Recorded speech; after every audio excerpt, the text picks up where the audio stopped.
Welcome. The lesson that we are going to study is globalization, development, and society. And the module that we are going to do is globalization and class polarization. Let's understand that class is a sociological category primarily identified with Karl Marx. How does the process of globalization has affected the class relation, the formation of the class? All these things would be the focus of our today's discussion. So let's begin. Globalization has been defined in terms of movement of people and technology across the world. It is not a new phenomenon in the history of mankind. People travel to faraway places and sometimes settle in other countries for their economic and cultural pursuits. At times, they also left their land because they were being pursued by those in power, and they had to flee the land and look for new places where they could settle and survive. In economic terms, the globalization has to be understood as a process of opening up of national markets for foreign companies. The government also encourages the domestic companies to invest in other companies. This is believed to result in level field for the open competition amongst the companies and businessmen across the globe. The new thrust to globalization seems to have started with the formation of WTO and signing of General Agreement of Trade and Tariff, commonly known as the GATT, as well as General Agreement on Services. These agreements compelled the countries to open up their economy for global competition. Proponents of globalization who point to the boon that results from the trade in goods and services between countries argue that global integration increases average income within countries and therefore reduces poverty and inequality amongst people due to trickling down of wealth. The other group of thinkers, primarily the Marxists, feel that the globalization is leading to polarization of classes as predicted by Karl Marx. Let's understand how this happens. The Marxists cite rising inequalities and income differentials in the capitalist society as an example of the polarization of the classes. Thus, there are two kinds of view about the debate as to whether globalization is leading towards polarization of classes or not. Let us analyze the two viewpoints one by one to understand whether the correlation between the globalization and the polarization exists or not. First, we shall focus on the argument of the Marxists that globalization has resulted in the polarization of the classes. Marxian analysis of globalization is the historical development of contradiction between the forces of the production and the relations of the production. It is believed that capitalism can only thrive on the exploitation of the working classes. Marxism believes that there was a real contradiction between human nature and the way that we must work in a capitalist society. Marx's concept of polarization of the classes described the historical process of the class structure becoming increasingly polarized, pushed to two ends with nothing in the middle. Much of the rhetoric of class analysis, especially in the Marxist tradition, characterizes class relations in fairly stark, simplified, and polarized terms.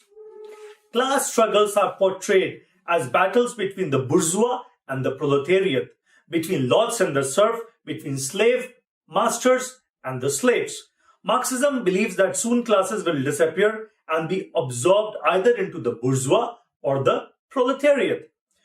Polarization of classes in Marxian analysis is the inevitable historical process of the class structure becoming increasingly polarized. Instead of merely asserting a tendency toward a polarization of classes, Karl Marx predicted ever-increasing misery for the mass of the population. And it was this ever-increasing misery that would lead the masses to the revolutionary overthrow of capitalism. Simply speaking, Marx was talking that the class in itself would turn to a class for itself. Marxists believe that the new waves of globalization are not made in the spirit of free trade, resulting in benefit to all the countries of the world. Instead, this leads to the benefit to the developed country as the expanse of developing countries of the world, since this agreement allows the multinational companies of the developed countries to compete with the small-scale industries in developed country, resulting in the huge losses for the latter. What are the economic disparities in the world?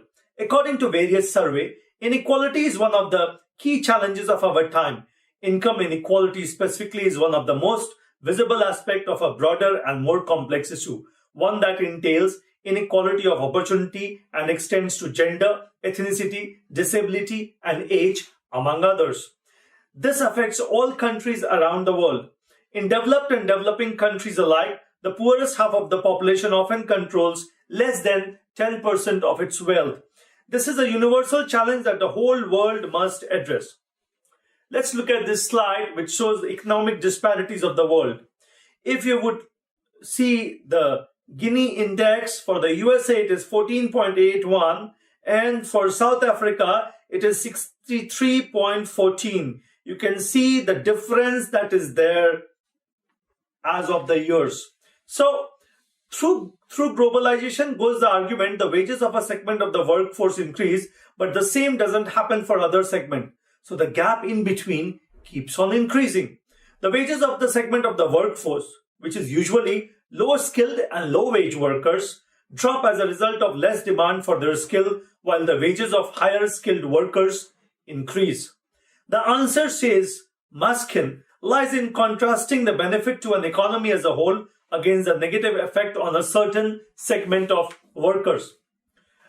Let's try and understand the rise of the middle class. This is the other view which we are going to discuss now.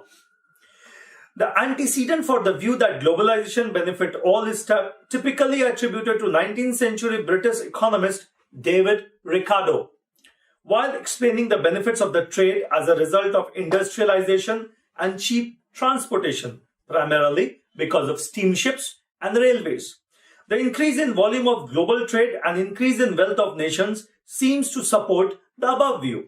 This view is also supported by the data which shows that the number of people in the middle class has increased. This potential increase in the global middle class is associated with a significant geographical redistribution, as almost all of the new number of the global middle class reside in the Asian continent. Today, there are only 500 million middle-class consumers in Asia, while 1/4 of these are in Japan.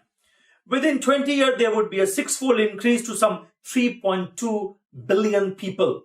Asia's share in the global middle class would rise from just 1/4 today to 2/3 by 2030.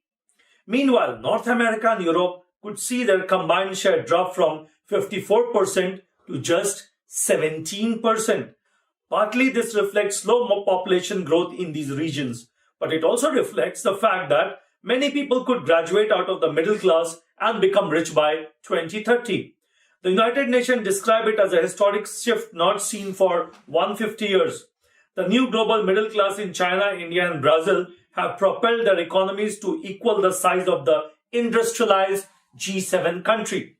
By 2050, there are forecasts to account for nearly half of the world output, far surpassing the G7. Plus, within a decade, the middle class in Europe and North America will be less than a third of world's total, down from more than half now. The Brookings Institute estimate that there are 1.8 billion in the middle class, which will grow to 3.2 billion by the end of the decade. Asia is almost entirely responsible for this growth. Its middle class is forecast to triple to 1.7 billion by 2020. By 2030, Asia will be the home to 3 billion middle class people. It would be 10 times more than North America and 5 times more than Europe. There is also substantial growth in the rest of the emerging world. The middle class in Latin America is expected to grow from 181 million to 313 million by 2030, led by Brazil. And in Africa and the Middle East, it is projected to more than double from 137 million to 341 million. According to organizations like United Nations and the Organization for Economic Cooperation and Development, it's someone who earns or spends $10 to $100 per day. That's when you have disposable income and enough money to consume things like refrigerator, or you can think of buying an automobile. As the UN suggests, the growth is being driven by industrialization.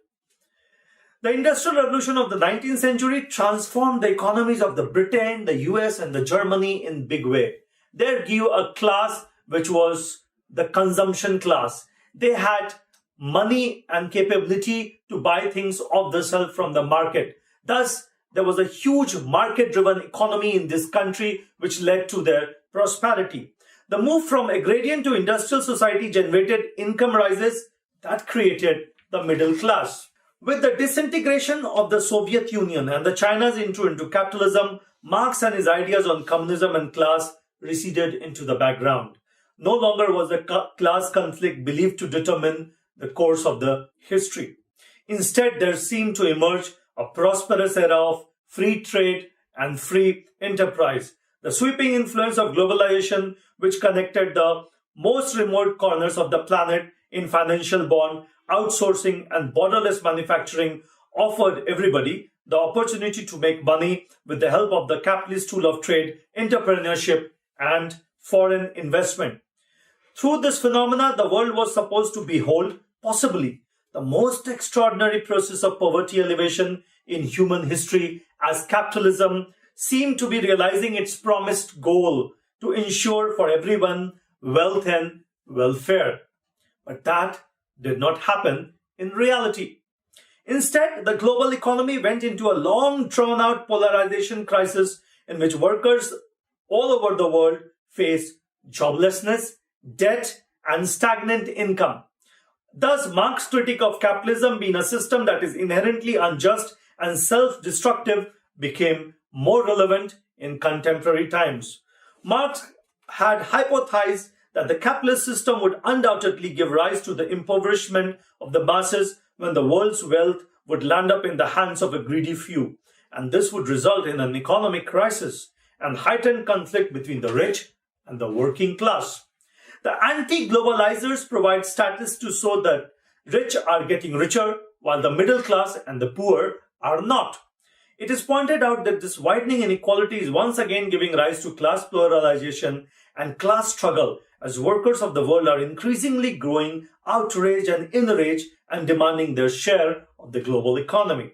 In the US, society has been perceived as split between the 99%, that is, the common people who are struggling to eke out a living, and 1%, the influential and the privileged super rich who are getting richer every day. In France, budget cuts have made the rich-poor divide glaringly obvious to the ordinary citizen. The rich-poor divide is also creating problems in China. Even in rapidly expanding emerging market, tension between rich and poor is becoming a primary concern for policymakers. There is the idea of iron rice bowl. The Mao era practice of guaranteeing workers job for life has ended with Maoism, and during the reform era, workers have had few rights. Vandana Shiva takes issue with the world is flat view of Thomas Friedman, one of the supporters of globalization. She criticizes Friedman, who was of the view that globalization is a leveler of inequalities in society and creates a flat world. According to Vandana Shiva, Friedman's view of globalization is lopsided, as is his analysis of globalization. Friedman focuses only on laws, regulations, and policy, which act as protections of the weak and the vulnerable, on barriers necessary as boundary conditions for the exercise of freedom and democracy, rights and justice, peace and security, sustainability, and sharing of the earth's precious and vital resources. He, however, leaves out the bit about the brutality of the exploitation and inequality, the social and ecological consequences of economic globalization and free trade, the partition of insecurity and hatred and fear of intellectual property, walls of privatization, and that globalization is erecting steadily and slowly. Freeland agrees with this view and adds that class, in fact, has been a forbidden subject in politics in order to laud the benefit of globalization. No one speaks about the ever-increasing gap between the super elites of all society and everyone else, or about how the old promise of social mobility is no longer delivering. It is failing day in and day out. However, it is also clear that Marx's revolution is not happening either. Although workers may have common problem, they are not coming together to put an end to them. Instead, what class conflict is producing today are appeals to rewire economic systems so they become more viable and sustainable through equitable distribution of the wealth that has been created. The rising economic inequalities supplemented by social inequality seem to suggest that the world will witness class conflict in the time to come. However, the rising number of middle class in the world seems to suggest that the polarization will not occur and the world will continue to benefit an ever-increasing middle class. The debate rages on and whether the workers of the world may just unite and Marx may yet have his revenge as suggested by Schuman, or whether globalization may lead to a new world order remains to be seen. Karl Marx said, "The history of all hitherto existing society is nothing else but a history of class struggle." In this era of globalization, we are still to see if around inequities and perceived inequality, whether workers of the world will unite or the middle class will find fault with this analysis all over again, as Marx had talked about polarization of classes and never ever thought that there would be a middle class. Thank you.